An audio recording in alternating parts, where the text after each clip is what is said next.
Hello everyone, आप सभी का स्वागत है हमारे चैनल टैट वॉरियर्स में। फ्रेंड्स, हमारी आज की वीडियो का विषय है बुद्धि का अर्थ एवं प्रकृति। फ्रेंड्स, बुद्धि क्या होती है और इसके कितने प्रकार हैं, इसके बारे में हम आपको आज की वीडियो के द्वारा बताने वाले हैं। उससे पहले यदि आपने अभी तक हमारे चैनल को सब्सक्राइब नहीं किया है तो प्लीज़ हमारे चैनल को सब्सक्राइब करें, और अगर आपको वीडियो थोड़ी सी भी पसंद आई या थोड़ी सी भी यूज़फुल लगे तो प्लीज़ इस वीडियो को लाइक कीजिए, शेयर कीजिए और आपके सुझाव हमें ज़रूर बताएं। तो ज़्यादा समय ना लेते हुए आज की वीडियो शुरू करते हैं। मनोविज्ञान की उत्पत्ति से लेकर आज तक बुद्धि का स्वरूप निश्चित नहीं हो पाया है। कुछ मनोवैज्ञानिक बुद्धि को कार्य करने की क्षमता मानते हैं तो कुछ समस्या समाधान करने की क्षमता। फ्रेंड्स, इसके अनुसार कि बुद्धि को आज तक कोई भी निश्चित स्वरूप में नहीं जान पाया है। कोई कहता है कि ये केवल एक कार्य करने की क्षमता है, तो कोई कहता है कि किसी समस्या को समाधान करने की क्षमता।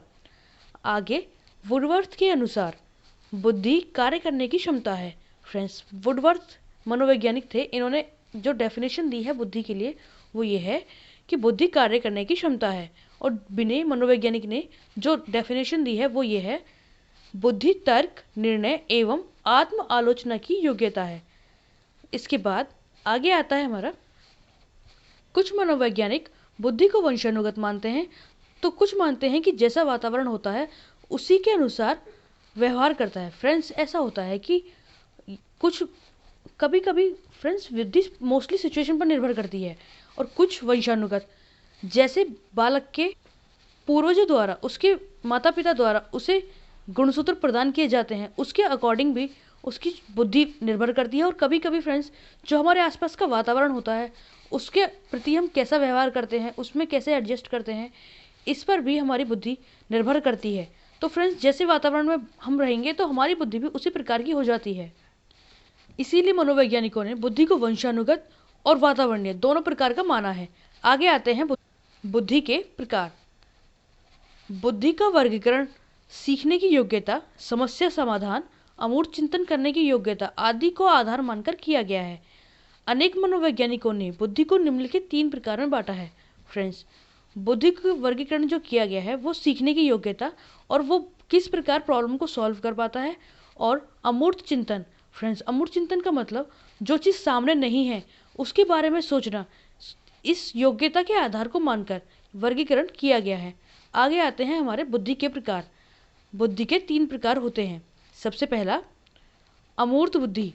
इस बुद्धि के द्वारा व्यक्ति में ज्ञानार्जन के प्रति रुचि पैदा होती है। सूक्ष्म तत्वों को जागृति, दार्शनिक विचारों के प्रतिपादन और नया चिंतन इसी बुद्धि के सहारे होता है। इस बुद्धि में निपुण व्यक्ति अच्छा दार्शनिक, साहित्यकार या वकील होता है। फ्रेंड्स, अमूर्त बुद्धि से तात्पर्य जो व्यक्ति अमूर्त बातों को सोच सके, उनके बारे में जान सके। फ्रेंड्स, अमूर्त से तात्पर्य कि जो चीज़ हमारे सामने नहीं है उन चीज़ों के बारे में विचार किया जाए।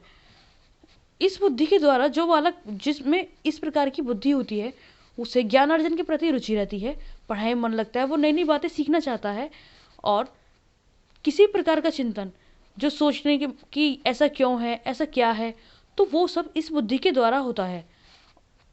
इस बुद्धि में निपुण व्यक्ति अच्छा दार्शनिक, साहित्यकार या वकील होता है। फ्रेंड्स, अक्सर ऐसा होता है कि जिस व्यक्ति की बुद्धि अमूर्त बुद्धि टाइप की होती है वो व्यक्ति या तो अच्छा दार्शनिक, साहित्यकार या वकील हो सकता है। लेकिन फ्रेंड्स, सभी केसेस में ऐसा नहीं कह सकते, कि वो कुछ केसेस अलग भी होते हैं। आगे आता है हमारा मूर्त बुद्धि। इसे यांत्रिक और गामक बुद्धि भी कहते हैं। इस बुद्धि के द्वारा व्यक्ति की रुचि यंत्रों, मशीनों और कलपुर्जों को बनाने और चलाने में रुचि पैदा हो जाती है। इस बुद्धि में निपुण व्यक्ति अच्छा इंजीनियर, मैकेनिक, कारीगर आदि होता है। फ्रेंड्स, मूर्त बुद्धि से तात्पर्य जो बुद्धि सामने रखी वस्तुओं में प्रयोग में लाई जाती है। जैसे फ्रेंड्स, मान लीजिए कोई अच्छा कार मैकेनिक है तो उसकी बुद्धि उस कार के सभी पार्ट्स को बहुत इजीली समझकर उसे रिपेयर करने में रहती है। तो जो वस्तु सामने है उसे समझकर कार्य करना मूर्त बुद्धि कहलाता है। इसे यांत्रिक और गामक बुद्धि भी कहते हैं। इस बुद्धि में निपुण व्यक्ति या तो अच्छा इंजीनियर, मैकेनिक आदि हो सकता है। इसके बाद सामाजिक बुद्धि। इस बुद्धि के द्वारा व्यक्ति में सामाजिक कार्यों के प्रति रुचि पैदा होती है। दूसरों के साथ मिलजुल कर रहना, सद्व्यवहार करना, समाज में अपना अनुकूलन करना इस बुद्धि द्वारा ही संभव हो पाता है। इस बुद्धि में निपुण व्यक्ति एक सामाजिक कार्यकर्ता, समाज सेवक अथवा एक नेता होता है। फ्रेंड्स, सामाजिक बुद्धि जैसे नाम से ही पता चलता है कि जो समाज के अकॉर्डिंग अपनी क्रियाएं करे वो सामाजिक बुद्धि है। तो इस बुद्धि द्वारा सामाजिक कार्यों में रुचि पैदा हो जाती है। जैसे बहुत से कार्य होते हैं समाज में, उनमें बढ़ चढ़ कर भाग लेना, सहयोग करना, तो ये सामाजिक बुद्धि का कार्य है।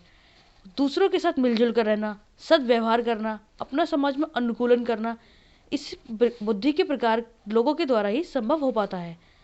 जिन लोगों की ये बुद्धि होती है उनके द्वारा हमेशा यह प्रयास किया जाता है कि समाज में एक अपना निश्चित स्थान बनाया जाए, लोगों से मिलजुल कर रहा जाए, उनकी बातों को समझा जाए, उनकी समस्याओं को सुलझाया जाए।